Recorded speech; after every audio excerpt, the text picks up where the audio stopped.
Logon complete. Welcome to the next match. Yeah.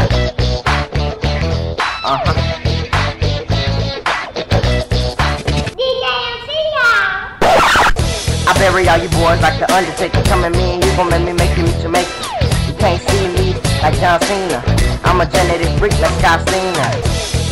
My bad, Steiner. You want to stay underground like chili and minus me. I want big lights and pyrotechnics. Soap opera flow.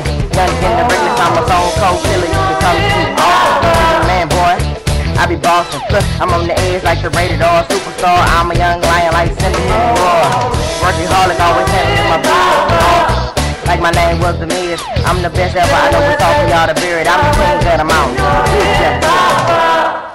YouTubers, your boy, Delexman, here with your TNA Impact Wrestling Lockdown 2012 review. If you have not subscribed to me, click that subscribe button up there. Like me on Facebook.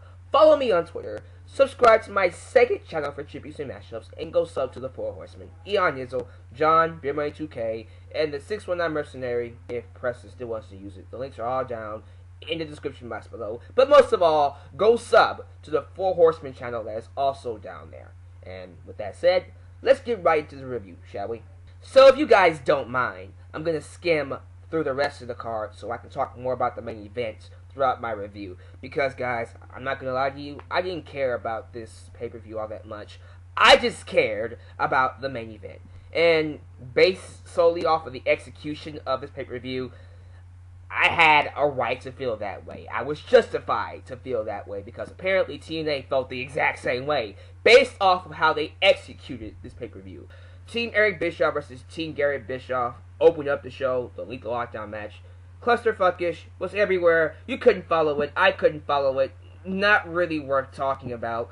Very low rated match. I didn't like it. I didn't care about it. The tag team match between the Motorcity Machine Guns versus the Joe Daddies, or Samoa Joe and Magnus. Disappointing. It fell flat. I felt like this match was actually hurt by the steel cage. If it didn't have the steel cage, it could have been better. But you can just tell they wasn't working well with the steel cage. The ending sequence of the match was good, but it wasn't as good as I thought it could have been and should have been. And not really a match that I will remember. If they have a series, let's see where that goes, alright? Then there was matches like Devon versus Robbie E. Why? It was pointless. It lasted like minutes, 2-3 minutes. Didn't care. That was dumb. Matt Morgan versus Crimson. Oh my god, that was boring. You give this match all that hype, and this is the blow-off for it. Well, it probably won't be the blow-off, but it led to this. Yeah, that was not a good match whatsoever. Oh my god, that was a boring match. Crimson won that one. He's still undefeated. And Samoa Joe and Magnus retained their championship, so they're going to continue that series. And then after that, I think we had the Knockouts Championship match. ODB and Eric Young beat Rosita and Sarita. Match was pointless. Look, at this point in time, Eric Young's comedy shtick, or the gimmick that he has right now, is worn out his welcome. It's not funny. It was funny back then, in 2006, 2008, whenever he started it, but now it's sad, and it's just stupid. Why the fuck would he just run into the ring and pin Rosita on top of Sarita? It's not even funny anymore. It's just like, why would you do that? It's just stupid. No. Pointless match. And honestly, these matches really hurt TNA's chances of really making this pay-per-view worth watching. Now we get into the good matches. First good match was the Knockouts Championship. Gail Kim versus Velvet Sky. Surprisingly, this was a good match. One of the better matches on the card. And one of Velvet Sky's better matches. Although some people feel like she's one of the worst female wrestlers in the world right now, she actually had a pretty decent performance against Gail Kim in this match. There was a sunset powerbomb off the top rope spot that I thought was pretty freaking sick. And it looked really well executed. You know what I'm saying? So, overall, I enjoyed this match. This was a good match, and Velvet Sky lost by distraction from Madison Rain on the outside, which was like, okay.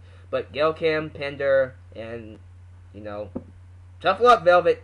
And who knows, they might do a rematch for Sacrifice, so let's see what happens with that. Kurt Angle versus Jeff Hardy. Good match. Solid good match. Had a good flow to it. Started off slow and then built up like any other Kurt Angle match that happens.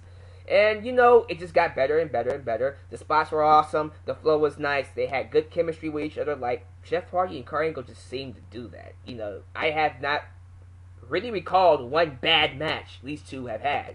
So, yeah, good match between the two. Jeff Hardy did a high spot, and anytime you get Jeff Hardy doing a high spot, it just adds more to the match. He did a Swanton, it's the same thing, but Swanton bomb on Kurt Angle off the top of the cage. Looked nice. And there was actually one where he landed on him ass first. That looked devastating. But the match was good. If I was going to suggest this pay-per-view to anybody to watch, which I'm not, honestly, I would tell them to watch this match. This was a good match, and I think people who tune into it will enjoy it. Alright, main event match. Here you go. This, to me, was a really good match. James Storm versus Bobby Roode for the TNA World Heavyweight Championship. Guys, if you ever watch a match and you get to a point where you don't want it to end, that's how you know it was a good match. This was a really good match, told a really good story. I liked how James Storm attacked Bobby Roode before they got into the cage, and he busted himself open. Well, Bobby Roode busted him open, but you know what I'm saying. He went into the cage already a bloody mess, and I think it added an extra element to it that just made it even more better than what it could have been. And then, as the match went on, they told a really good story. Honestly, guys, I didn't say anything while watching the match. I just watched it. Like I said, if you ever get to a point where you're just sitting down just watching the match, not really saying anything, and it's telling a good story, and you're enthralled in that story, it's a good match. It's a really good match. This one told a really good story. Bobby Roode busted himself open. They just did all kind of shit with each other. They even rehashed the beer bottle moment where Bobby Roode beat James Storm the first time. He hit him with a beer bottle, and he pinned him 1, 2, 3. This time when he did it, James Storm kicked out. And honestly, that was a good way to bring it full circle. That was nice to see. The ending, surprisingly, you know, the ending really, in my opinion, although was not what I would have done, it was executed very well. You know, James Storm ended up kicking Bobby Roode out of the cage and, you know, costing himself the match. And it did what it needed to do. I think it brought sympathy for James Storm, and I'm more invested into James Storm than I was before. That was probably a really good way to end the match. Although I do wish James Storm would have won, and honestly, that's a good thing. If you get me to wish that he would have won the match, I think you did your job pretty well.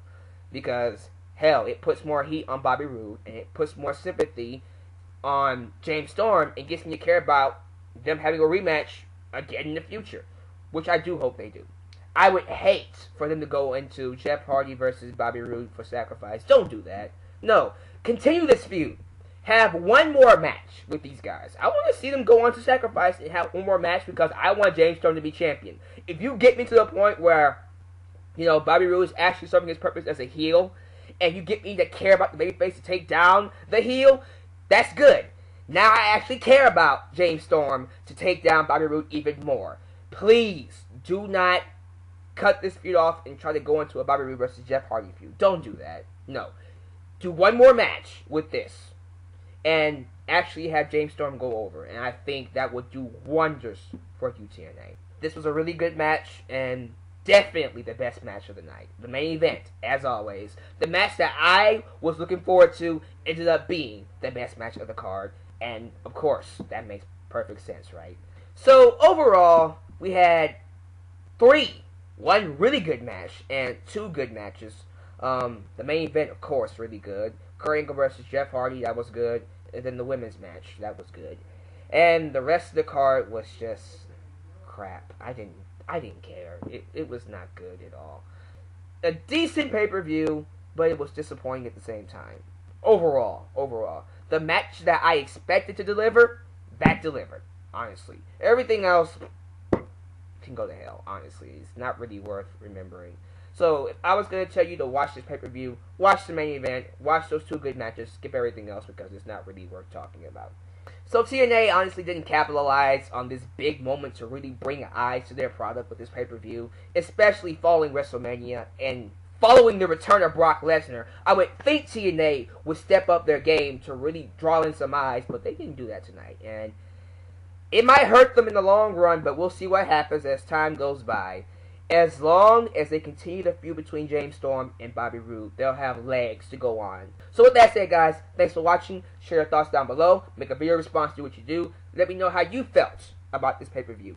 Am I the only one that just felt like it was not the best pay-per-view? I mean, it was decent, but it was disappointing. Do you guys think it was great? Or do you guys think it was worse than how I felt? So, thanks for watching. Let's get to chatting down below. And with that said, I'll catch you guys in my next video. This is your boy, Deluxe Man, signing off. Peace. Thank you for watching Deluxe Man's Review. Have a good day.